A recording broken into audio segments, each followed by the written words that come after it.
Thanks for being here. It is the 574 and more. And also here is James Olesen, Operations Manager from Home Comfort Experts. How you doing? I'm good. Good. Okay, so you've been telling us to get the furnace tuned up. Yep. And maybe somebody didn't heed your warning and they just haven't done it yet. What could happen? There are those people that are just, I'm not a preventative type of person. Just if it breaks, I'll fix it. Mm-hmm. So what are you staring at if you don't have your furnace tuned up on an annual basis? Sure. We all know that you're supposed to change the oil in your car every 3,000 miles, right? Doesn't mean your car breaks down at 3,001 miles. Right. But what type of irreversible damage are you doing to that vehicle, to that engine, by not taking the preventative steps? That's kind of what we're talking about. Same thing with the furnace. With a furnace.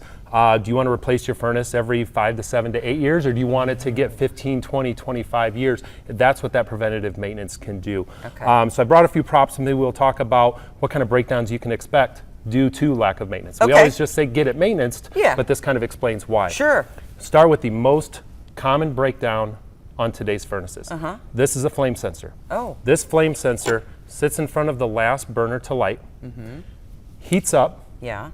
and sends a signal to the circuit board on the furnace saying, yes, the flames have lit. Okay? Just proves that we're not dumping raw, unlit gas into the furnace. Eventually it lights and causes an explosion, something like that. This just gets dirty and sooted up over time. Doesn't go bad, doesn't typically need to be replaced. It takes 15 seconds to pull one screw that holds it in and clean it off. Okay. Right?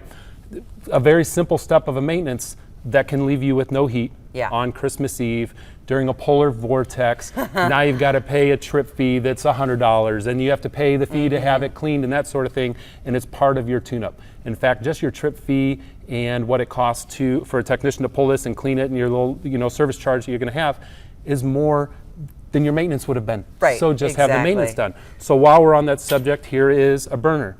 This is what the gas actually shoots through into the furnace. It's air and gas here, and it's fire on the other end. So as a furnace is pulling in oxygen that it needs to burn, there's also pulling in lint and dust and everything else from around the house, and that dust and lint and everything can start to build up on these burners. And so if the burner is plugged up, the gas is coming here, there's an igniter somewhere in that system that actually glows bright and lights that gas. If the gas isn't getting to where that igniter is, now you can start to build up unlit gas, and if you hear a furnace go ba-boom, that's not a good sound. They're not supposed to. They're supposed to light clean, you know.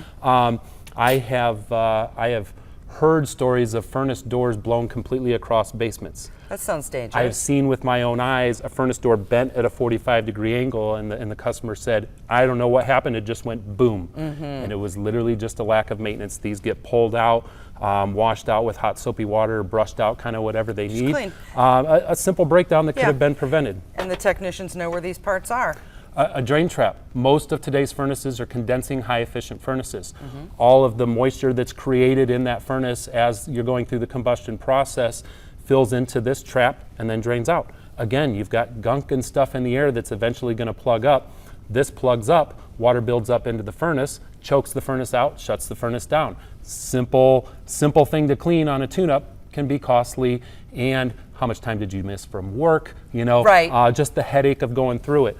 We're not quite there yet. We'll touch again on this as we really get into the snowy season. But high-efficient furnaces have PVC that exits the house somewhere. Make sure you don't, a lot of people will screen these or cover them with a bag to keep bugs and birds and chipmunks and everything out throughout the summer months. Take them off. They need to be open for I can't tell you how many no heats we run this time of year, and we're just taking plastic bags off of PVC pipes because you forgot about it. So don't forget about it. We'll get into the snow and everything else later on in the season as we get to that point. As it gets colder. Yep. Because it's getting colder. This one's busted. This is the one we don't like to talk about. This is when the temperatures start to get below freezing. On our plumbing side, one of our main repairs as the temperatures drop below, and we're a week or two away from temperatures in the 30s overnight. Those freezing temperatures are around the corner. I would say disconnect your garden hose now. Doesn't mean you can't use your garden hose anymore, but every time you use it, go ahead and disconnect it, because we never know when that last time we're going to use it, and that cold and snow and freezing creeps up on us way too quickly. And you don't want these pipes to bust inside the house, because then Water. Water. Big mess. Yeah, All right, yeah. James, good stuff. Thanks for being here. Not a problem. It's Home Comfort Experts, technicians you can trust with your house keys.